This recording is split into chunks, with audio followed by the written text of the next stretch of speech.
ये क्वेश्चन है rise of popular movements के। एनसीईआरटी क्वेश्चन 12th क्लास के लिए। Which of these statements are incorrect, कौन सी स्टेटमेंट है जो गलत है, इसके बारे में बताना है कि द चिपको मूवमेंट के बारे में was an environmental movement to prevent cutting down of trees. Raised question of ecological and economic exploitation was a movement against ये है alcoholism started by the movement, ये गलत है इसमें सी। तो ये सही था पहला, सेकंड भी सही है, थर्ड गलत है। फिर है fourth, demanded that local communities should have control over their natural resources, इसमें was a movement against alcoholism started by the women, ये गलत है। अब है second question, some of the statements below are incorrect, कुछ स्टेटमेंट्स नीचे दी गई हैं जो इनकरेक्ट हैं। Identify the incorrect statement and rewrite those with necessary correction.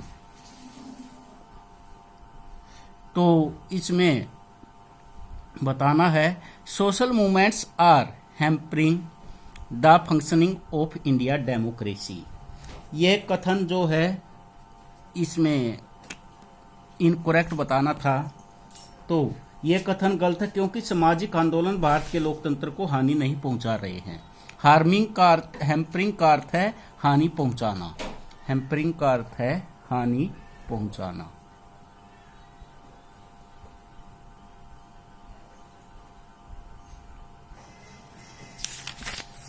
The main strength of social movements lies in their mass base across social sections. Social movements in India emerged because there were many issues that political parties did not address. So the main strength of social movements lies in their mass in base across social sections. तो ये कथन है जो second है इसके अंदर। तो इस कथन में सामाजिक आंदोलनों की मुख्य ताकत विभिन्न सामाजिक वर्गों के बीच व्यापक उनका जनाधार है। There are very many issues emerged in India because political party did not address the social movements. अब question number third, identify the reasons which led to the Chipko movement in UP in early 1970, What was the impact of this movement? ये question है long का थर्ड। इससे पहले हम fourth question करेंगे। The Bharatiya Kisan union is a leading organisation highlighting the plight of farmers. जो Bharatiya Kisan union है ये नेतृत्व संगठन, एक नेतृत्व करने वाला संगठन है किसका? द प्लाइट ऑफ फार्मर्स, किसानों की दुर्दशा का। What were the issues addressed by it in the 90s and to what extent were they successful? What were the issues, कौन से मुद्दे उन्होंने बताए in the 90 में and to what extent were they successful, और कितनों में वो सफल हुए। तो India is an agriculture country yet the farmer association came into existence quite later than trade unions, ये बाद में आई जैसे व्यापारिक यूनियन आई। And even now their organisation are not that active and powerful, और ये अब organisation are not that active, उस तरह एक्टिव नहीं है और शक्तिशाली नहीं है। इन 1977 Chaudhary Charan Singh try to organise farmers, 1977 में चौधरी चरण सिंह ने प्रयत्न किया था ऑर्गेनाइज करने का किसानों को। The Bharatiya Kisan union was established in 1980, ये क्वेश्चन भी आ सकता कि भारतीय किसान यूनियन को कब स्थापित किया गया था, एस्टेब्लिश्ड किया गया था 1980 में। It is mainly active in Punjab and western UP. The Bharatiya Kisan union is a leading organisation highlighting the plight of farmers, ये प्लाइट का अर्थ है यहाँ पर दुर्दशा को हाईलाइट करती है। In 1987 the BKU emerged as a spontaneous का अर्थ आकस्मिक movement against increase in electricity tariff, electricity tariff का अर्थ है बिजली के मूल्यों में बढ़ोतरी। इम्पोज्ड बाय यूपी गवर्नमेंट, जो लागू की गई थी यूपी गवर्नमेंट के द्वारा। दे सेट फॉर धरना, वे धरने पर बैठे in front of DM office के सामने। ब्रोट आउट प्रोसेशंस, उन्होंने जुलूस निकाले। And also had held demonstrations, और प्रदर्शन किए। The farmers rallied behind Tikait, जो फार्मर रैली थी ये किसके पीछे, किसने की? टिकैत, ये महेंद्र सिंह टिकैत थे जो ये किसान नेता थे। Withheld of electricity bills for 7 years, जिसमें जो बिजली की बढ़ोतरी हुई थी इसमें बिलों के अंदर 7 years के लिए। The state failed to take any action against the farmer, जो राज्य है फेल्ड हो चुका था कोई भी कार्रवाई करने के लिए किसानों के विरुद्ध। For non payment of bills because the farmers were fully involve in the movement, कि this movement was against the state and not against the landlords. ये किसके विरोध में था? ये राज्य के विरोध में था, न कि लैंड लॉर्ड्स के विरोध में।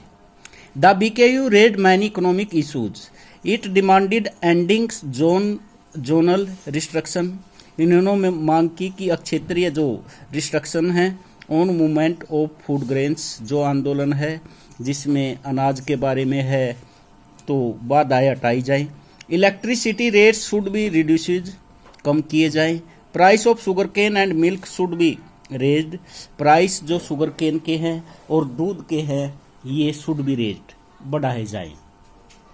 नंबर 4 है demanded writing off government levies payable by farmer of Punjab और provision of canals. Adequate compensations in case of natural disaster, adequate का अर्थ पर्याप्त, कंपनसेशन का अर्थ रियायत दी जाए। In case of natural disaster, जो भी प्राकृतिक आपदा आती है किसानों को सहायता प्रदान की जाए। The government should take the responsibility for selling and produce, सरकार को क्या लेनी चाहिए? जिम्मेदारी क्या करने की, बेचने की और उत्पादन के बारे में। Many demands of BKU were expected by the government, in most of the cases government made concession. The Bharatiya Kisan union also familiarized the farmers with latest farming techniques, equipments, method, etc. It inspired farmers to start small scale agro industries. इससे ये inspired कियागा, प्रोत्साहित कियागा कि वो small scale industry स्थापित करे। Right from the beginning the BKU remained away from party politics and it did not align itself with any political party. ये BKU जो Bharatiya Kisan union थी ये किससे अलग रहे? राजनीति से। And it did not align itself, और अपने आप को नहीं जोड़ा with any political party. The BKU is not political secular non violent organisation. तो ये था कि भाई बीकेयू जो है न तो गैर राजनीतिक है, सेकुलर और नॉन वायलेंट ऑर्गेनाइजेशन। वायलेंट का अर्थ है हिंसात्मक। Question number 5, The anti-Ark movement in Andhra Pradesh drew the attention of the country to some serious issues. What were these issues? ये कौन से मुद्दे थे? In Nellore district of Andhra Pradesh, men in the villages were habitual of taking alcohol. ये habitual हो चुके थे, आदत बन चुकी थी किस चीज की? अल्कोहल की, शराब पीने की। The habit of alcoholism was ruining the health of the people. ये जो अल्कोहलिज्म है ये रूइनिंग कर रही थी, नष्ट कर रही थी किसके? उनके स्वास्थ्य को। More over financial condition of the families were also ruined, ज्यादातर उनकी जो फाइनेंशियल, साथ में फाइनेंशियल कंडीशन भी नष्ट हो रही थी। Women and children were the worst sufferers of these ill effects, औरत और बच्चे इस प्रकार से दुखी हो रहे थे these ill effects of alcohol, इस बुरे प्रभाव से अल्कोहल के। Women in Nellore district came together, women जो औरत है नेलोर डिस्ट्रिक्ट की वो इकट्ठे होकर आई। And they started anti arrack movement, उन्होंने शुरू किया क्या? एंटी अरक आंदोलन, शराब विरोधी आंदोलन। Many wine shops were closed in Nellore. The arrack acquisition, जो अरक के जो ठेके होते थे in Nellore district were postponed, 17 times, 17 बार जो शराब का जो ठेके छूटने थे उनको पोस्टपोन किया गया। This movement in Nellore district gradually spread all over the state. इस प्रकार यह नेलोर का जो धीरे धीरे ये आंदोलन था पूरे राज्य में फैल गया। In 1992 women took out a big procession in Hyderabad. 1992 में औरतों ने एक बड़ा जुलूस निकाला हैदराबाद में, to mark protest against the sale of arrack. क्या करने के लिए? विरोध करने के लिए। किसका? शराब का। The slogan of anti arrack movement was, जो ये स्लोगन था एंटी अर्क मूवमेंट का, वाज क्या था? Prohibition on the sale of arrack, कि भाई शराब की बिक्री पर रोक लगाई जाए। Anti arrack movement of Andhra Pradesh draws the attention of the country to some serious issues such as domestic violence. जो भी घरेलू हिंसा होती थी इसके कारण होती थी। कस्टम ऑफ डावरी, और किस पर रोक लगाई जाए? डावरी सिस्टम पर, दहेज प्रथा पर। सेक्सुअल एब्यूज, जो गाली दी जाती थी। At work and public places extra, इन सब मुद्दों पर। अब है question number 6। Would you consider the anti arrack movement as a women's movement? क्या आप समझते हो कि जो शराब विरोधी आंदोलन था ये औरतों का आंदोलन था? क्यों? अब है इसमें और में ही। Describe the issues associated with the anti arrack movement in Andhra Pradesh which drew the attention of the entire country. Anti-Ark movement in Andhra Pradesh was definitely a movement of women. ये वास्तव में निश्चित रूप से औरतों का आंदोलन था। In Nellore district of Andhra Pradesh women came together. Nellore राज्य में जो डिस्ट्रिक्ट थी आंध्र प्रदेश की औरतें इकट्ठे होकर आई। स्पॉन्टेनियस, अचानक। Local initiatives to protest against arrack, उन्होंने शुरुआत की किसका विरोध करने की? अरक का। Local alcohol and forced closure of wine shop, और उन्होंने मजबूर कर दिया दुकानदारों को शराब की दुकानें बंद करने के लिए। The news spread very fast and women of about 5000 villages got inspired and met together in meetings. वो मिले मीटिंगों में, 5000 विलेजेज थे गांव के, ये इंस्पायर्ड हुए। पास्ट रेजुलेशन, इन्होंने प्रस्ताव पास किया। Complete prohibition and sent these resolution to the district collector and higher authority. इस प्रस्ताव को सौंप दिया किसको? डीसी को और हायर अथॉरिटी को। Due to women's protest the arrack acquisitions, इसके कारण जो अर्क का ठेका था in Nellore district were postponed, इसको पोस्टपोन्ड किया गया, इसको बंद करना पड़ा 17 टाइम्स, 17 बार। In 1992 women took out a big procession in Hyderabad, एक बड़ा जुलूस निकाला हैदराबाद में, to protest against the sale of arrack, इसकी बिक्री के लिए। Women also raise the issue of domestic violence, women's ने क्या मुद्दा उठाया? इशू का अर्थ मुद्दा, ऑफ डोमेस्टिक वायलेंस, घरेलू हिंसा का। Anti arrack movement became a part of the women movement है। जो एंटी अर्क शराब विरोधी आंदोलन है ये एक हिस्सा बन गया किसका? ये पार्ट ऑफ वुमेन मूवमेंट का, औरतों के आंदोलन का। अब question number 7, why did the Narmada Bachao Andolan oppose the dam projects in the Narmada valley? ये नर्मदा बचाओ आंदोलन था, अपोज था, किसका विरोध था? द डैम प्रोजेक्ट्स का in the Narmada valley. In early 80s, शुरुआत में 80 के की शुरुआत में, development project was launched in the Narmada valley of central India.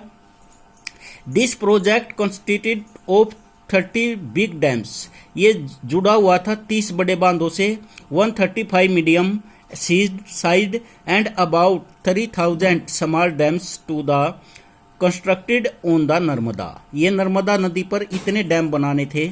Sardar Sarovar project in Gujarat, ये सरदार सरोवर जो प्रोजेक्ट था ये गुजरात में होना था। And Narmada Sagar project in Madhya Pradesh, और नर्मदा सागर प्रोजेक्ट का कार्य करना था मध्य प्रदेश में। Were very big and important project, ये बहुत ही बड़ा एक इम्पोर्टेंट प्रोजेक्ट था। नर्मदा बचाओ आंदोलन was started in 1988 और to 89।